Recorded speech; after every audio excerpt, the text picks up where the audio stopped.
People think manipulation has to be aggressive. Raised voices, accusations, someone dramatically asking if you're okay, while clearly enjoying the question a little too much. That's not how it usually works. Most of the time, it sounds like one calm sentence said at the right moment, said with enough confidence to make you double-check your own memory instead of theirs. That's how it started. A normal evening, around 8:30, nothing memorable, pasta on the stove, the dishwasher still pretending it wasn't broken, Amanda on the couch, legs tucked under her, scrolling her phone with that relaxed expression people have when they're either watching something harmless or quietly rearranging reality. I handed her a bottle of water. "Thanks," she said. Then, without looking up, she added, "We agreed this would be better for us." I paused mid-sip. "Sorry, what did we agree would be better for us?" She finally looked at me. Not irritated, not defensive, just calm, centered, like I'd asked her to repeat something obvious. "This," she said, making a small vague gesture between us. "The way we've been doing things." I waited for more. There was no more, no date, no reminder, no "remember that night when." Just "we agreed," delivered with the confidence of someone stating a law of physics. I searched my memory. There was nothing there. But here's the trick. When someone sounds absolutely certain, doubt starts looking rude. So I nodded. "Right," I said. "Sure.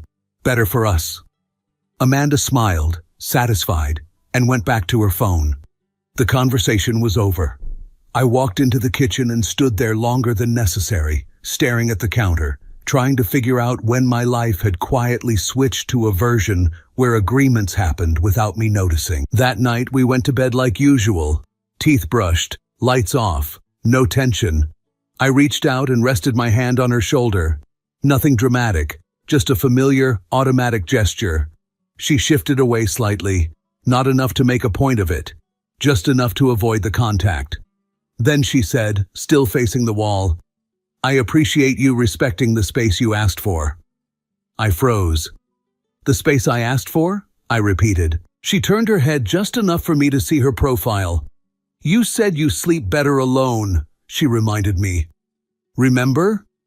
No accusation, no edge, just a reminder, like she was quoting me. "I don't remember saying that," I said. Amanda nodded slowly, like she'd expected that answer. "Well, you did," she replied. "You were actually pretty clear about it. Here's the uncomfortable part. It sounded plausible. I could imagine myself saying something like that after a long day, half asleep, trying to be practical, wanting one uninterrupted night, which is exactly why I didn't argue. If I pushed back, I'd be denying my own words. If I insisted, I'd be crossing my own boundary. So instead of fighting a conversation I couldn't remember, I did the reasonable thing. I got up, grabbed a pillow, a blanket, and walked into the guest room like a man honoring an agreement he didn't remember signing. I slept badly, not dramatically, just poorly enough to notice. In the morning, Amanda was light, relaxed, almost cheerful. "So?" she asked while pouring coffee. "Did you sleep better?" "I slept," I said. She smiled. "See? That's why we agreed." There it was again. We agreed. I leaned against the counter and watched her for a moment. "Just so I'm clear," I said casually, "what exactly did I say? Like, what were my words?" She didn't hesitate. "You said you feel more rested with space," she replied. "That you want to be more disciplined about sleep. That you don't like being touched when you're trying to unwind." She took a bite of toast, completely at ease. The delivery was perfect, confident, practiced. She wasn't describing a tired comment. She was describing a mindset. "Okay," I said slowly. "Fair." "I'm proud of you," she added. "Most men don't communicate like that." That one almost made me laugh, because apparently I'd communicated myself out of my own bed without being present for the speech. Over the next few days, the rule expanded. Quietly, logically. One evening, I kissed her cheek while she was cooking. She leaned away just enough to avoid it and said, I thought we were being mindful about physical boundaries. Physical boundaries, I repeated. Yes, she said. Your space. I never said you can't kiss your wife, I replied, still calm, still measured. You didn't say it like that, she said gently. You said you needed less touch, that it overwhelms you, that you want to feel more in control. There it was. My desire became a symptom. My confusion became confirmation. Right, I said. Less touch. Thank you, she said, like I'd just shown emotional maturity. By the end of the week, the guest room felt routine. No arguments, no raised voices. Just a steady adjustment to rules that were part that still makes my jaw tighten when I think about it. I started trying to remember conversations that never happened. At work, in the shower, driving home. Maybe I said it. Maybe I forgot. Maybe this is on me. At some point, I even wrote myself a note. Don't push. You asked for space. That's how it works. You don't convince someone they're wrong. You convince them they already decided. One night, I passed the hallway mirror and caught my reflection. I looked fine, calm, functional, just a man living by a set of rules he supposedly created. And I remember thinking, if I really asked for this, why does it feel like punishment? That was the first crack. Small, quiet. But once it appeared, I couldn't unsee it. By the second week, the rules had stopped feeling new. They felt established. Like they'd always been there and I was the idiot who'd only just noticed the signs on the wall. Sleep separately. Less touch. More space. Always explained the same way. Calmly. Logically. Like she was helping me follow instructions I'd written myself and then misplaced. The next edition came dressed as something harmless. Dinner. Amanda suggested we have friends over. Nothing fancy. Just her usual circle. 2 women she'd known forever, the kind who used first names only, no last names, no questions. I agreed. I didn't see the trap yet. We sat around the table with wine glasses and that relaxed, civilized tone people use when they're pretending everything is fine. Conversation drifted, work, travel, complaints about people who don't tip. At some point, Amanda casually mentioned our new dynamic. Nothing dramatic. Just a sentence tossed into the air. It's actually been good for us, she said, giving him the space he asked for. I looked up. Before I could say anything, one of her friends nodded. Yeah, she said. You were very clear about that. Very clear. I felt my brain hesitate like a browser loading the wrong page. I was? I asked, keeping my voice neutral. She smiled at me. Friendly, certain. Absolutely. You explained it really well. Amanda didn't look at me. She just sipped her wine. I scanned the table. No one was smirking. No one was joking. They all looked comfortable. Like this was old information. Another friend chimed in. Honestly, I thought it was mature of you. Most guys don't know how to articulate boundaries like that. Boundaries. Plural. I nodded slowly. Because that's what you do when 3 people agree on something you can't remember. You nod, and you wonder if you're the problem. Right, I said. I guess I had a moment of clarity. They laughed softly. The good kind of laugh. Supportive. Amanda finally looked at me and smiled. See? You're not alone. Everyone heard you. You just forgot. And suddenly, arguing didn't feel like standing up for myself. It felt like making a scene at my own dinner table. After that night, the rules multiplied. Not as rules, of course, as clarifications. You asked me not to ask you too many questions, Amanda said one evening when I asked where she'd been. You said it makes you spiral. Spiral. Interesting choice of word. I don't remember saying that, I replied. She didn't miss a beat. You said you don't like feeling interrogated. Interrogated. I'd asked if traffic was bad. Okay, I said. Fair enough. Another day. I thought we agreed not to check each other's phones, she said casually when I picked hers up to move it. You said it feeds mistrust. I put the phone down. I don't remember that conversation either, I said. She sighed softly, not annoyed, disappointed. "Why do you keep doing this?" she asked. "You were the one who wanted a reset." A reset. That one stuck, because it sounded intentional, healthy, grown up, and resets don't come with receipts. By now, every attempt to clarify turned into a violation. If I questioned a rule, I was backtracking. If I showed confusion, I was overthinking. If I expressed discomfort, I was undoing my own progress. And Amanda never raised her voice. She spoke the way therapists speak when they want you to reach the conclusion yourself. One night, I said carefully, "This feels like a lot of distance." She nodded. "I know, and I appreciate you sticking to what you asked for." There it was again. What I asked for. I stopped trying to argue details. I started choosing my words like I was crossing a minefield someone else had mapped. The intimacy conversation arrived quietly. Of course it did. We were standing in the kitchen. She was rinsing a mug. I was leaning against the counter. I reached for her hand. She didn't pull away this time. She just didn't return it. "You said intimacy distracts you from self-growth," she reminded me. I stared at her. "I said that?" She turned off the water. "You said you want to focus on yourself, on discipline, on not being ruled by impulse." Impulse, like wanting your wife. "I never said I don't want you," I said. She smiled gently. "You didn't say it like that." Of course I didn't. I exhaled slowly. "So what exactly are we doing?" I asked. "We're giving you what you asked for," she replied. "Time, space, focus."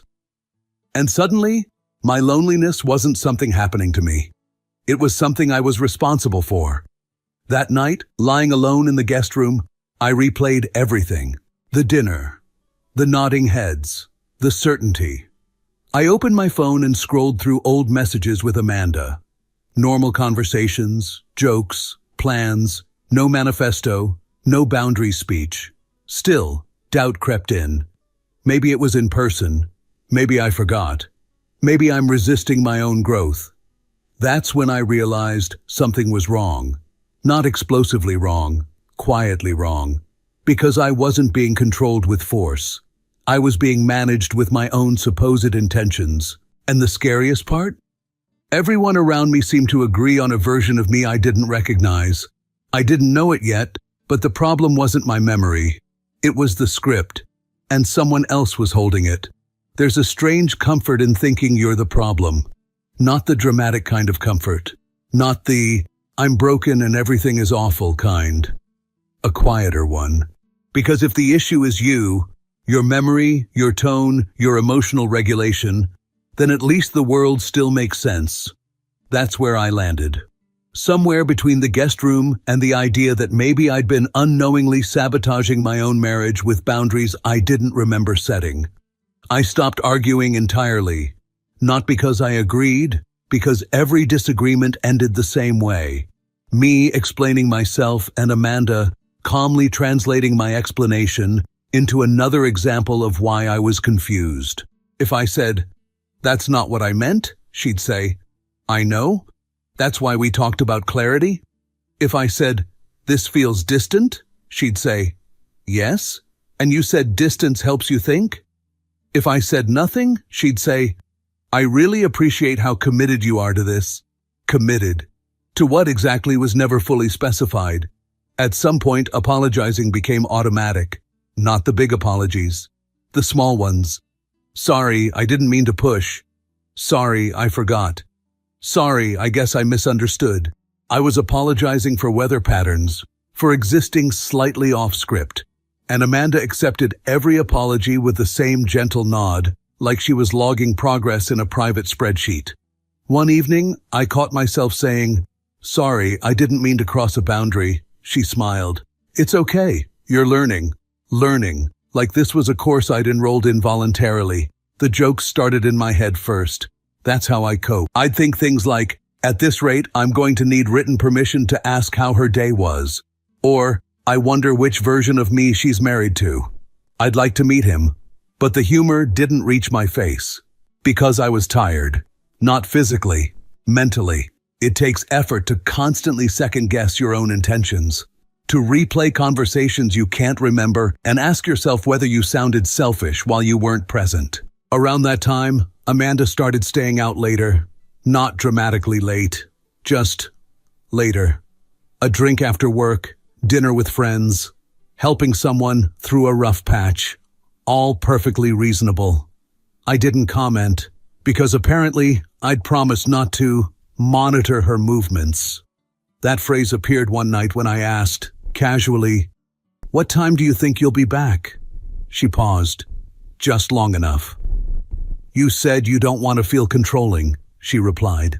Controlling, another word added to the collection. "I was just asking," I said. "I know," she replied. "I'm just reminding you of what you wanted." Right. Of course. The first time she didn't come home at all, it wasn't even a conversation.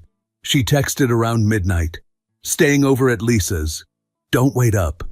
That was it. No heart emoji, no explanation. I stared at the message longer than necessary, then typed, "Okay," then deleted it. Typed, "Thanks for letting me know." Deleted that too. Finally, I sent, "Got it," because got it doesn't ask questions. And questions were no longer my area of expertise. Lying in the guest room, I tried to be reasonable. She's allowed to have friends. I asked for space. This is what space looks like. That last thought bothered me, because if this was space, it felt oddly one-sided. A few days later, I did something I hadn't done in weeks. I pushed back, lightly. We were sitting on opposite ends of the couch. The physical distance had become so normal, it barely registered. "I feel disconnected," I said. "I don't think this is working the way I expected." Amanda turned toward me slowly. "This is exactly what you asked for," she said. I shook my head. "I don't think I asked for this." She frowned, just slightly. "That worries me," she said. "Why?" "Because you were very clear before," she replied. "And now it sounds like you're rewriting it." Rewriting. There it was. If I disagree, I'm unreliable. If I persist, I'm rewriting history. "I'm not rewriting anything," I said.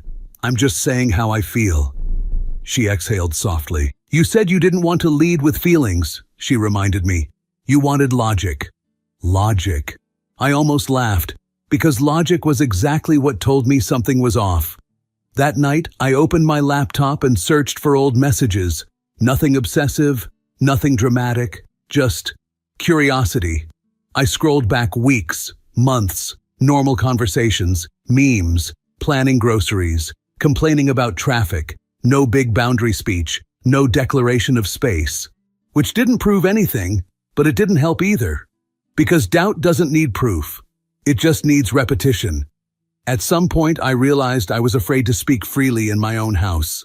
Not because Amanda was threatening, because every sentence had a correct interpretation, and it wasn't mine.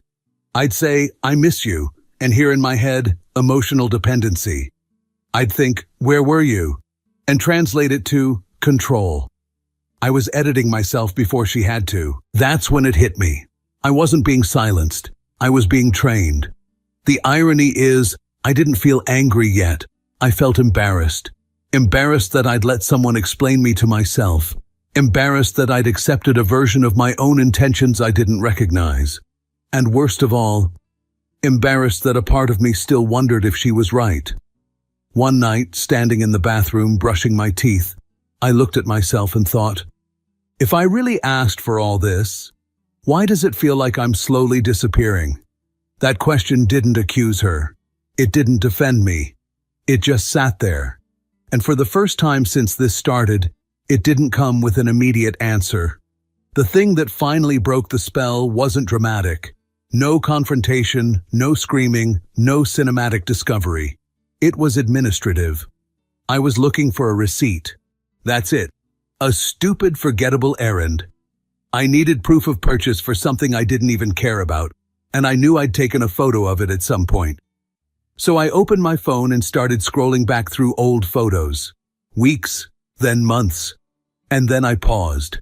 Not because I found something shocking, because I didn't find something I was supposed to. According to the current version of events, there had been a conversation, a meaningful one. The kind where I supposedly laid out my boundaries, my needs, my vision for self-growth. A conversation important enough to restructure our marriage. I couldn't find a trace of it. No text before or after. No, thanks for talking tonight. No follow-up. No emotional residue. Just normal life. Photos of dinners, screenshots of jokes, a blurry picture of a parking sign I clearly thought was more important than it was. I leaned back and stared at the screen. This didn't prove anything, but it also didn't support anything. And for the first time, that bothered me more than my memory ever had. I didn't confront Amanda. That would have been pointless. I didn't accuse her. That would have made me defensive. Instead, I did something new. I checked facts, quietly, boringly, methodically. I pulled up my calendar. The week when the agreement supposedly happened, marked with a work trip, 2 late meetings, a dinner with a client. The night I allegedly delivered my boundary manifesto, I wasn't even home. That made my stomach tighten. Not because it proved she was lying, because it meant one of us was living in a completely different timeline. I kept going. Email history, message logs, notes I'd written to myself. There were plenty of notes, just not before the rules. Every reminder to respect space, every self-check about not pushing. They all appeared after Amanda started reminding me what I'd supposedly said, which meant something uncomfortable. I hadn't been documenting my boundaries. I'd been adopting them. That night, Amanda came home late again, later than usual. I didn't ask where she'd been. Instead, I asked something safer. "Hey," I said, keeping my tone casual. "Can you remind me when we had that talk? I'm trying to piece together my schedule." She paused, just for a fraction of a second, then smiled. "Why does that matter?" "No reason," I said. "I was just curious." She shrugged. "It was a while ago." "Before or after my trip?" I asked. Another pause. "Why are you getting stuck on details?" She replied gently. "You said you didn't want to obsess over specifics." There it was. I nodded. Right. Of course I had. A few days later, we had dinner with her friends again. Same table, same wine, same comfortable certainty. I waited until the conversation drifted to something neutral, then asked lightly, "Hey, random question. Do you remember when I said I wanted all that space? Like, the day?" One of them laughed. "You really don't remember?" "I remember talking," I said. "I just can't place it." "Well," she said slowly, "I thought Amanda told you." I felt something inside me settle. Not explode. Settle. The other friend frowned. "Yeah, I don't remember being there. I just remember Amanda saying you'd been really clear, about something no one had actually heard."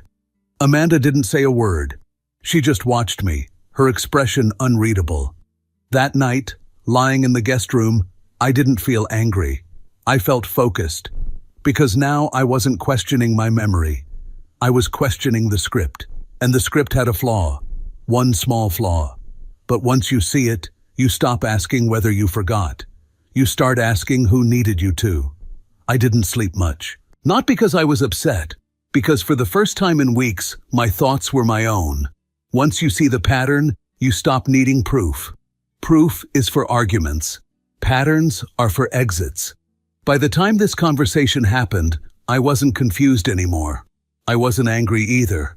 I was calm in a way that makes people nervous, because calm means you're no longer asking for permission to understand. It was late, quiet, no audience. Amanda was sitting at the table scrolling. I poured myself a glass of water and sat across from her. No tension, no setup. "I want to ask you something," I said. She didn't look up. "Okay. When exactly did I say I wanted all these rules?" She stopped scrolling. Not dramatically, just paused. "I don't know why you keep asking that," she replied. "We've talked about this." "I know," I said. "I'm not asking what. I'm asking when." She looked at me now. Her expression changed. Not to anger, but to concern. The kind of concern that's meant to reframe the conversation. Why does the timing matter? She asked. Because it was important, I said. It changed everything. She exhaled, slow and controlled. You're doing that thing again. I smiled slightly. What thing? Hyper-focusing, she said. You do this when you feel out of control. Interesting. I don't feel out of control, I said. I feel curious. That's not how it feels to me, she replied. My curiosity had officially become a problem. I just want a reference point, I continued. A day, a week, anything. Her jaw tightened. I don't remember dates, she said. Why are you turning this into some kind of interrogation? I asked one question. And I answered it, she snapped. You're just not accepting it. No, I said calmly. You didn't answer it. Silence. Not the awkward kind. The dangerous kind. She stood up and crossed her arms. I don't like where this is going, she said. Where is it going? I asked. Nowhere good, she replied. You're rewriting things. I tilted my head. How? You're pretending you don't remember, she said. You were very clear back then, and now you're acting like I imagined it. I nodded. So just to be clear, you remember the conversation? Yes, but not when it happened. That shouldn't matter. But it does to me. Her voice rose slightly, not loud, sharper. Why? She demanded. Why are you suddenly questioning everything? I looked at her and said the truth. Because none of it exists outside your version. She stared at me like I'd crossed an invisible line. That's a horrible thing to say, she replied. Do you hear yourself? I hear myself clearly. She shook her head. This is exactly what scares me, she said. You turn things around and make me feel like I'm lying. I didn't say you were lying. But that's what you're implying. No, I said. I'm saying something simpler. She waited. I'm saying I never chose this. Her face hardened. So now you're denying your own words? I'm asking you to show me where they exist. She laughed once, short, sharp. You're unbelievable, she said. You asked for space, you asked for boundaries, and now you're acting like I forced it on you. I'm acting like I don't remember it, I replied. Because I don't. She took a step back. I don't feel safe having this conversation, she said. There it was, the final card, safe. As if I were yelling, as if I were threatening. I nodded. Okay, I said. That's when she looked confused. Not relieved, confused. Because I didn't argue. I didn't defend myself. I didn't chase the narrative. I just stopped. She went to bed alone that night. I stayed at the table for a while, staring at the glass of water, and I realized something important. The system only worked if I kept explaining myself, if I kept trying to remember what never happened, if I kept apologizing for forgetting a script I'd never read. The moment I asked one simple question and refused to accept feelings as evidence, the system collapsed into emotion, accusation, fear, reversal, which told me everything I needed to know. I didn't sleep much that night, not because I was anxious, because I was clear. And clarity, once it arrives, doesn't negotiate. The morning after that conversation, I woke up clear, not energized, not angry. Clear in the same way you feel after a fever breaks and you realize you can finally think in full sentences again. Amanda was already awake, sitting at the table, coffee untouched. She looked at me carefully, like someone approaching an animal that might bolt. You were quiet last night, she said. I was tired, I replied. Not a lie, just not the whole story. She studied my face, waiting for the familiar rhythm to resume. The explaining, the reassuring, the subtle guilt. It didn't. So, she said, have you thought about what you said? Yes, I replied. And I'm done talking about it. Her eyebrows pulled together slightly. That's not very fair. I almost smiled. Fairness had suddenly become important again. I'm not arguing, I said. I'm not accusing you, I'm just stepping out. Out of what? She asked. The conversation, I said. The rules, the reminders, all of it. She crossed her arms. You can't just disengage, she said. That's avoidance. I nodded. That's one interpretation. Silence stretched. She didn't like silence anymore. Silence gave me room. Over the next few days, I changed small things. I stopped correcting her when she said, "You wanted this." I stopped responding when she reframed my feelings. I stopped asking questions that required her approval to exist. I didn't argue. I didn't comply either. When she said, "You asked for space," I said, "Okay." When she said, "You're pulling away," I said, "I'm taking responsibility." She didn't know what to do with that, because the system wasn't designed for neutrality. It was designed for participation. I opened a new bank account. Quietly. I gathered documents I hadn't looked at in years.